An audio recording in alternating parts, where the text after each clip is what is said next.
सुप्रभात, आदाब, नमस्कार। तारीख 26 अक्टूबर, दिन बुधवार।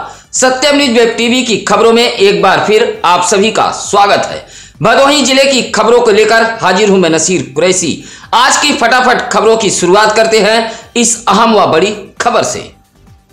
भदोही शहर के नई बाजार में दीपावली की रात दो पक्षों के बीच हुए जमकर मारपीट के दौरान जितेंद्र सोनकर नामक युवक की जहां मौत हो गई, वहीं दोनों पक्षों से कुल 5 लोग घायल हुए हैं। दीपावली की रात हुए बवाल में एक युवक की मौत के बाद इलाके में सनसनी फैल गई है। देखते ही देखते नई बाजार इलाका पुलिस छावनी में तब्दील हो गया। मृतक जितेंद्र सोनकर के भाई सुरेश सोनकर की तहरीर पर भदोही कोतवाली पुलिस ने कुल 9 लोगों के खिलाफ SC/ST सहित हत्या का मुकदमा दर्ज करते हुए कई लोगों को हिरासत में लिया है। मामले की गंभीरता को देखते हुए नई बाजार में भारी पुलिस बल की तैनाती कर दी गई है। खुफिया विभाग भी पूरे मामले पर नजर बनाए हुए है। घटना के बाद से ही नई बाजार इलाके में सियापा पसरा है। दीपावली की रात से ही पुलिस के वाहनों का आवागमन नई बाजार में जारी है।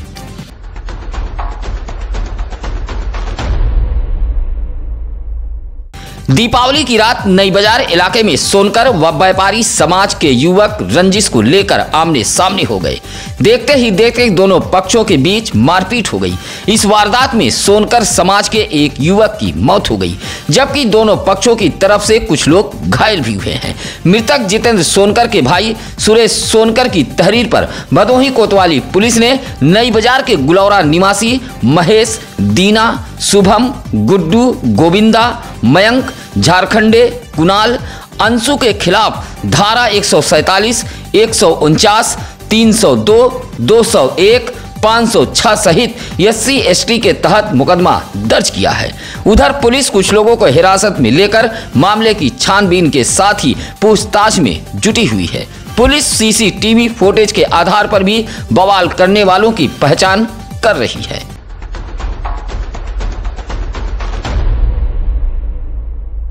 बवाल में हुए मौत के बाद मंगलवार की सुबह गुलौरा के सोनकर समाज के भारी संख्या में लोगों ने पहुंचकर नई बाजार विवेकानंद चौराहे पर चक्का जाम कर दिया था। हालांकि समझाने बुझाने के बाद आक्रोशित लोगों ने जाम तो समाप्त कर दिया, लेकिन एक बार फिर जब पोस्टमार्टम होने के बाद जितेंद्र सोनकर का शव नई बाजार पहुंचा तो लोग फिर आक्रोशित हो गए। हालांकि सोनकर समाज के नेताओं के समझाने बुझाने के बाद एक बार फिर नाराज लोग मान गए और शव को भारी पुलिस सुरक्षा व्यवस्था के बीच अंतिम संस्कार के लिए भेजा गया। शव आने को लेकर नई बाजार में भारी पुलिस बल मौजूद रही। इस दौरान कई बार पुलिस व मृतक के परिजनों के बीच कहासुनी व नोक-झोंक भी होती रही। सुरक्षा के मद्देनजर नई बाजार में भारी पुलिस फोर्स तैनात है।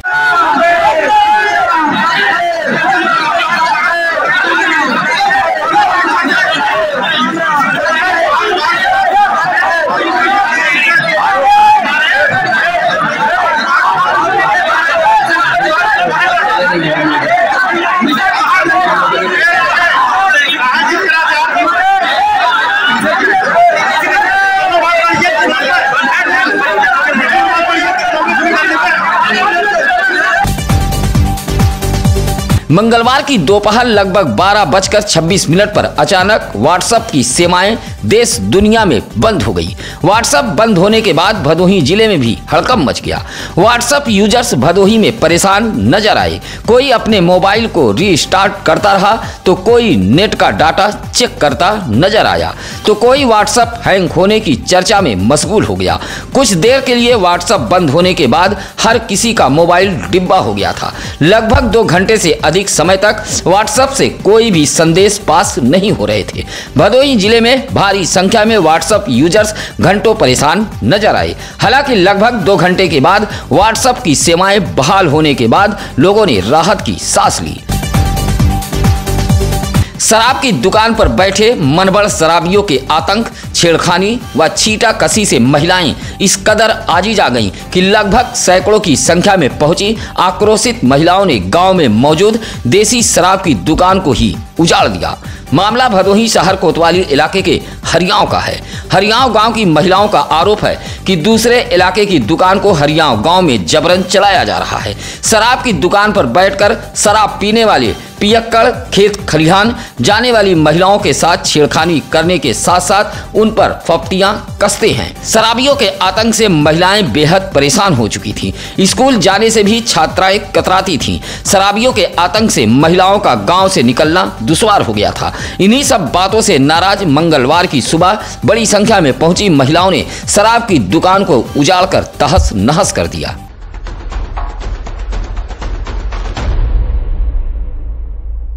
महिलाओं के हंगामे के बाद शराब की दुकान उजाड़े जाने को लेकर भदोही शहर के पिपरिस आधारपुर निवासी सरकारी शराब के दुकानदार धर्मराज यादव ने हरियाव गांव की महिलाओं व कुछ पुरुषों के खिलाफ भदोही कोतवाली पुलिस को शिकायती पत्र देते हुए कार्रवाई की मांग की है। शराबियों के आतंक, छेड़खानी व छीटाकसी से हरियाव गांव की महिलाएं इस कदर परेशान थी कि देसी शराब की दुकान की छत व चहरदीवारी को भी पूरी तरह क्षतिग्रस्त कर दिया है। शराब की शीशियों को उठाकर खेत में फेंक दिया गया था। सरकारी शराब ठेके के दुकानदार धर्मराज यादव की तहरीर के बाद पुलिस ताबड़तोड़ छापेमारी शुरू कर दी है, जिससे हरियाव गांव में दहशत का माहौल है। ठेकेदार की शिकायत के बाद हरियाव गांव की महिलाएं भी डीएम दरबार पहुंचकर दुकानदार के खिलाफ शिकायत करते हुए शराब की दुकान को गाँव से हटाए जाने की मांग की है। गोपीगंज इलाके के अनापुर रेलवे फाटक के पश्चिमी छोर पर एक युवक का शव पाए जाने से इलाके में सनसनी फैल गई है। युवक की पहचान गोपीगंज नगर के अंजही मोहाल निवासी कमलेश जायसवाल के 30 वर्षीय पुत्र विकास जायसवाल के रूप में हुई है। विकास जायसवाल सरिया सीमेंट बालू गिट्टी का प्रमुख कारोबारी था। हादसे से परिजनों में कोहराम मचा है। रेलवे फाटक के समीप ही विकास की बाइक मिली है। हालांकि फाटक पर मौजूद कुछ लोगों को चर्चा करते सुना गया कि जैसे ही वाराणसी से प्रयागराज की तरफ जाने वाली लिच्छवी एक्सप्रेस अनापुर रेलवे फाटक के समीप पहुंची, तभी विकास जायसवाल ट्रेन की ओर दौड़ पड़ा और अपनी जीवन लीला समाप्त कर ली। अनापुर रेलवे फाटक से 150 मीटर दूरी पर यह हादसा हुआ है। इस हादसे को लेकर हर कोई हैरान व परेशान है। फिलहाल पुलिस शव को कब्जे में लेकर आगे की कार्रवाई में जुट गई है। ऊंच थाना इलाके के सुभाष नगर रोही मार्ग के हरिहरपुर में एक कार अनियंत्रित होकर सड़क किनारे गड्ढे में जा गिरी। हादसे में जहां कार क्षतिग्रस्त हो गई है, वहीं कार में सवार 2 लोग मामूली रूप से घायल हो गए हैं। बताया जाता है कि वहीदा मोड़ पर एक पैथोलॉजी से धीरज विश्वकर्मा व 10 वर्षीय एक किशोर कार से रोही की तरफ जा रहे थे। तभी हरिहरपुर के समीप अचानक कार अनियंत्रित हो गई और सड़क किनारे गड्ढे में जा गिरी। हादसे में कार सवार दोनों लोग जहां मामूली रूप से घायल हो गए, वहीं कार क्षतिग्रस्त हो गई है। गड्ढे में कार गिरते ही वहां काफी लोगों की भीड़ जमा हो गई थी। काफी मशक्कत के बाद जेसीबी के जरिए कार को गड्ढे से बाहर निकाला गया। इस हादसे से गांव में हड़कंप मच गया था। 25 अक्टूबर को आंशिक सूर्य ग्रहण को भदोही जिले में भी देखा गया। सूर्य ग्रहण को लेकर भदोही जिले में मंदिरों के कपाट बंद कर दिए गए थे और भक्तों के सूचनार्थ के लिए मंदिर के बाहर नोटिस चस्पा कर दी गई थी। आपको बता दें कि 25 अक्टूबर दिन मंगलवार को सूर्य ग्रहण को लेकर सुबह से ही भदोही जिले वासियों में उत्सुकता थी। सूर्य ग्रहण को लेकर भदोही के गंगा घाटों पर लोगों ने डुबकी भी लगाई है। आंशिक सूर्य ग्रहण का असर भदोही जनपद में भी देखने को मिला है। गोपीगंज, भदोही, ज्ञानपुर सहित जिले के तमाम मंदिरों के कपाट बंद कर दिए गए थे। भदोही सुरियावा मार्ग सिहरहा मोड़ के समीप 2 बाइकों की आमने सामने हुई टक्कर में 4 लोग घायल हो गए। सूचना मिलते ही सरकारी एम्बुलेंस मौके पर पहुंची और सभी घायलों को उपचार के लिए एमबीएस भदोही में भर्ती कराया।